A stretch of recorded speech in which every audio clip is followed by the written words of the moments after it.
Hello everyone, welcome to the Scumdog's Kennel. I'm your host, Chris Williams, and welcome to yet another great video. And this time I have some more great stories to read to you all today, folks. One, this reptilian intruder, and another, a mysterious terror that happened on this island. Both stories are interesting, and I can't wait to get into them. Let's read this first story. Reptilian intruder, lime green alien scout who called me Wormling.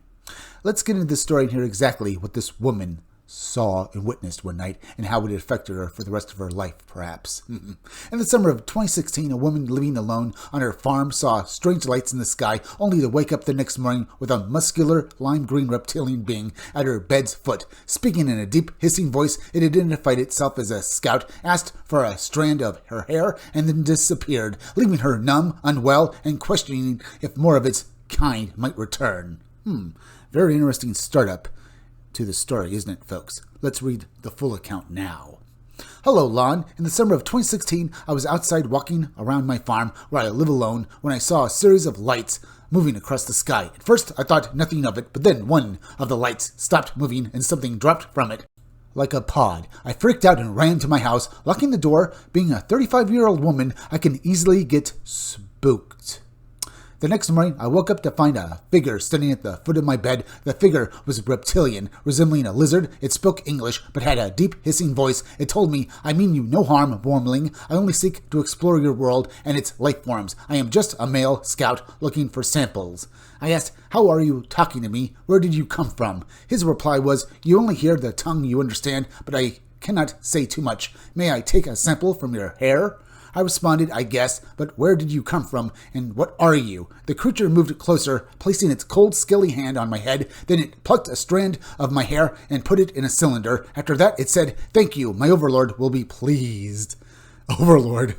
A reptilian overlord, folks. That's kind of, well, a bit silly and humorous, but here we have to consider that maybe indeed this witness here was telling the truth and this alien being was on some sort of scientific mission, because this story feels very sincere in its description, folks. I think this woman was definitely telling the truth. But let's get back to the article and read more about her story and her feelings about it.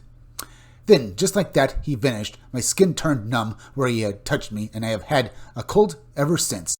I didn't know how to feel about this encounter. I didn't feel threatened. Instead, I was more curious. The reptilian was lime green, stood about 6 feet tall, and appeared muscular. He wore all black from the neck down, with a belt lined with gadgets. His face had a snout like a normal lizard, and his eyes were large and purple. What was this creature, and does it have anything to do with the lights I saw earlier? Will he or any of his kind come back? P.S. The Wormling reference is strange. I remember it being used in another encounter, but I can't recall where or when. Lon. Now, folks, this entity mentioned that he was serving his overlord. Literally, folks, that sounds like something we'd hear from a 50s sci-fi movie or novel. Your alien overlord, folks. And while it does sound silly, as I said, the sincerity of the witness's story, and with those final lines, folks, with her worrying that if there's a possibility that any of them will come back, we have to consider that indeed, folks, we have to consider that this story is completely and utterly true. And that is very mind-blowing. But folks, let's move on to the next article, and it's another good one. Terror on Schuyler Island, the unseen force in the Adirondacks. It sounds incredibly interesting, folks. Let's read about this unseen terror and what it could possibly have been, and maybe if it's still there, perhaps, folks. So let's read on and hear the full account now. On the eve of their wedding, a young couple escaped to Schuyler Island for peace and solitude, but instead they were driven off the island in terror after hearing blood-curdling screams and witnessing trees violently crashing as though something enormous charged through the woods. When they returned the next day, all was untouched, leaving them to wonder what unseen force had stalked them that night. 2 weeks before our wedding, my now ex-husband and I were feeling the stress of final planning and family expectations, so we decided we needed to get away and relax for a night or two. We took our canoe along with our brand new camping gear and rode the short distance across Lake Champlain from his parents' home to Schuyler Island. Schuyler Island has a lovely beach, and someone had built a split log stairs leading up about 30 feet from the beach into the woods. It's a popular day stop for boaters, but it's usually empty at night. Sounds very remote and very nice, folks. But this is the kind of place that you would expect to be haunted by something like this. So, was this a ghost? Let's read on and find out. We arrived a few hours before dusk, since we were the only boat ashore, and we logged our gear up to the top of the island and were surprised to find a large hunter's camp set up with generators, a TV, and coolers, but no hunters in sight. My ex wasn't concerned. He said that they were probably a large group camping there on weekends all summer, and that it was easier to leave their equipment than to break camp each week. So we set up our camp and decided to head back down to the beach until sunset. We built a small fire on the beach, sat talking, and enjoyed the peaceful surroundings. The sunset, the fire, and the quiet were just what we needed. As dusk approached, we suddenly heard an animal-like shrieking coming from the direction of our campsite. 2, 3, then 4 blood-curdling screams. It sounded like something was being killed. We both looked at each other, our hair standing on end, goosebumps forming. It felt as though our hearts were on our throats. After gasping in shock, we tried to dismiss the obvious. Was it raccoons? More concerning to us, what could have done the killing? A bear? A mountain lion? Moose? Were unlikely, but all 3 are seen in the Adirondacks. Could any of these be on the island? We whispered to each other, trying to rationalize the source of the noise. Then, from above, we heard a tremendous rush, as if something huge was crashing through the trees. We looked up and saw a row of full-grown trees bending, as if something enormous was running in a straight line, hitting the trees as it made its way through, heading straight for our campsite. I had never seen anything like it. My ex and I had the same thought. We needed to get off this island without discussing it. We jumped into the canoe and left everything behind, rowing home. At his parents' house, we explained what had just happened to his father.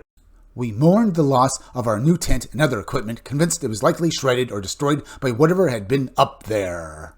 The following morning, my former father-in-law took us back to the island in his motorboat so we could retrieve our belongings. We climbed the stairs to the top of the island and discovered nothing. Our tent was in perfect condition, none of our gear had been touched, and there wasn't a single animal print or any sign of animals whatsoever. The hunter's camp was also completely undisturbed. We broke camp and returned home, completely bewildered. Since then, I refused to go back to Schuyler Island. No matter how many times we were told the story, we could never come up with a plausible explanation for what we heard or what we saw. Now, what can I say, folks? Very spooky story. Was this a ghost? It doesn't sound like it, folks. It almost sounds like it could be a Bigfoot encounter, but it almost sounds like this Bigfoot was bigger than a usual Bigfoot. Certainly bigger than basically 7 to 8 feet tall, folks. I would say maybe 20 feet tall. And completely and utterly invisible to the naked eye.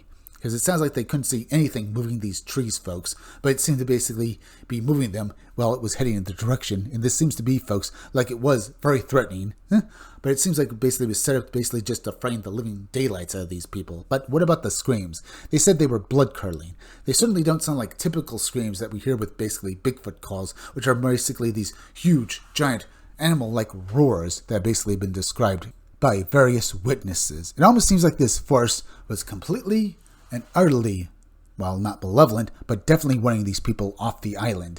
And then there's the, hunters, or should I say the hunters' camp, supposedly, folks.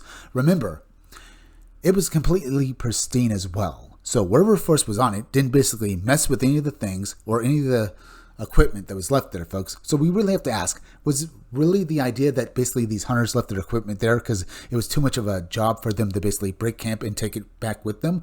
Or is it the actual fact that the hunters were scared off the island just as much as this couple were when they had this experience on Schuyler Island? Now, we have to ask, folks, what the heck happened? Remember, Lake Champlain has very, very weird things about it, folks. People say that there's a lake monster in it known as Champy, and apparently Schuyler Island and other areas of and around the lake might be haunted, or at least basically have weird things about them as well. It could very well be that maybe, Lake Champlain and the surrounding area is a window area for such weird phenomena, or at the very least, folks, there's something going on there that no one really understands, and would love to have more information about it. But folks, we're at the end, so please go subscribe to my YouTube channel, Read Comics, They're Bad For You. You can use the YouTube link down below in the descriptions of the chat to go subscribe to me. Hit that like button for me. Make sure you're still subscribed. Leave some comments down below. Hit that bell for notifications. Make sure to hit the part of the bell to give you all future notifications, and please share this video out. I'm Chris Williams from the Scumdogs Kennel. Thank you all for joining me. I'll be back again tomorrow with another great video. So be sure to come back again then. Till next time, folks, I'll see you all again soon.